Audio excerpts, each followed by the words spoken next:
think he's dead. Good guess. You killed him? No, I shot him. Bullets in the fall killed him.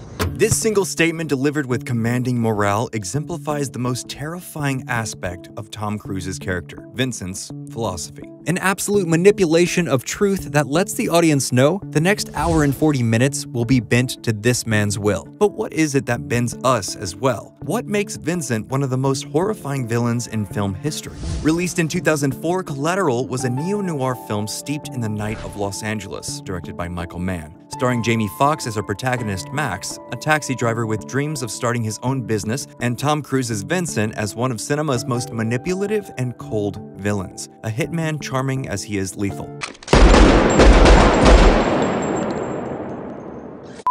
Collateral's plot is classic bare-bones pulp. Vincent is in Los Angeles under contract to assassinate 5 witnesses, and enlists Max to unknowingly drive him to each murder. After the first goes awry, the night spirals into abrupt violence and controlled mayhem. And controlling that chaos is Vincent. His charm is almost enviable in its confidence. Dressed in a simple gray suit with well-kempt gray hair, he says things so matter-of-factly, with such an air of authority that you almost can't help but to agree. Now we gotta make the best of it.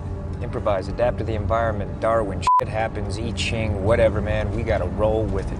When Vincent explains his disdain for LA and larger cities in general, there's an odd sense of warmth. His dislike for the beloved metropolitan stems from a lack of human interaction. 17 million people. This is going to be the 5th biggest economy in the world, and nobody knows each other. Even going so far as to tell a story about a corpse riding unnoticed on a train for an entire night.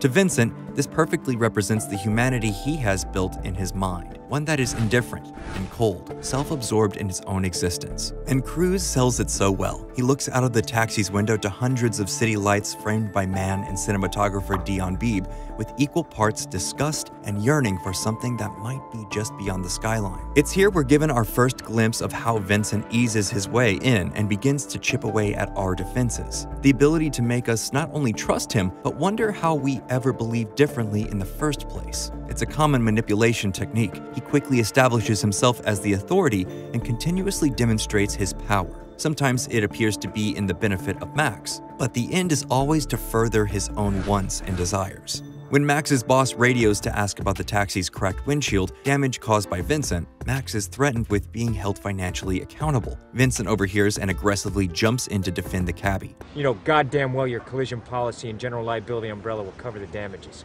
And what are you trying to pull, you sarcastic prick? It's a bit of wish fulfillment on both Max's and our part, the confident and intelligent alpha who tells our boss off. But all this is really just to further his own needs. It isn't so much a want to help as it is a circumstance slowing him down. But for Max, it feels good. Almost good enough to make him wish that he was that strong. And Vincent exploits that want. When he first meets Max, he immediately begins to size the cabbie up. Max continuously says bigger things are on his horizon. I'm not in this for the long haul. Just filling in. It's temporary while I'm getting some things shaped up. This is just temporary. But quickly changes the subject when asked about a romantic interaction. To Vincent, these are signs of weakness, something to be exploited and used for his benefit. And everything that happens throughout this movie is at the will of Vincent. In one of the film's more intense scenes, Vincent takes Max out for a drink at a jazz club, even after Max admits to not liking jazz. As the two watch the trumpet player on stage, Vincent again turns the experience into a reason to monologue about how he sees life. He waxes philosophical about the way jazz is all improvisation, adaptation with disregard to structure and melody while moving within the music. After the trumpet player joins them and tells a story about meeting Miles Davis, one point sticks out particularly to Vincent. Hearing that Miles Davis stayed in the zone, that he was not able to be spoken to or bothered while he was working, and with Vincent looking at the actor like he's the only one in the world, he seems enraptured in the story. When it's revealed that the trumpet player is next on Vincent's list, Max tries desperately to talk Vincent out of the kill only to be silenced and told by Vincent, "I'm working." That concise, perfect, plain-spoken line immediately sends shivers down the audience's spine. And we make the connection. If this character has spent that much time doing something so evil, how many lives has he destroyed? It's here we see Vincent at his most villainous, a disconnect between any sort of personal feeling and what he does for work. These murders, these crimes are all a means to an end. This sort of single-mindedness runs throughout film's history. From Anton Chigurh, Hannibal Lecter, or even Dracula, it's a disconnect between our villain and humanity. the moral empathy we believe or hope lies in everyone. When we're presented with that lack of empathy, it breaks our hearts and haunts us all at once.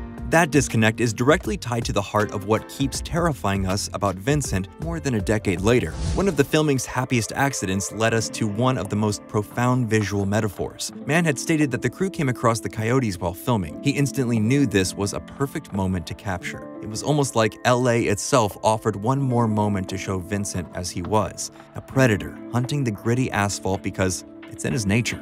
The LA Mann presents is gritty, haunted, maybe a direct retaliation to the glitz and glamour most see. The LA here is the darkest bits of Bukowski, where Tom waits, a city that is survived and endured. As we watch Vincent navigate its dark alleys and dimly lit streets, we know he's adapted himself to not just endure, but conquer. We learn his justification and coldness has taken him this far. His terrifying logic, broken down so simply it sounds almost bulletproof. As the two drive toward the second hit, Vincent begins the first of many arguments and rationalizations about humanity's engagement with death and murder. Why should a death in your direct proximity, even one against the hood of your car, be more impactful than the death of thousands occurring every day in a war-torn country? Have you ever heard of Rwanda? Yes, I know Rwanda. Well, tens of thousands killed before sundown.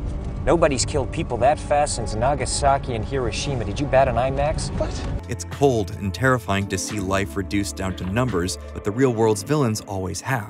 With Vincent, even those single deaths are just a means to an end. That sort of twisted rationalization is so horrifying because we know it's not alien or fantastical. Vincent isn't a metaphor or creature from folklore, he's a fictional representation of the darkest parts of humanity. There are bits of backstory we get from Vincent that might inform how he became the way he is, an abusive father and troubled childhood, but honestly, his justifications show someone who is just broken and evil. The bodies he leaves in his wake throughout the night and his complete disregard for anything other than finishing his work shows a villain at their most horrific.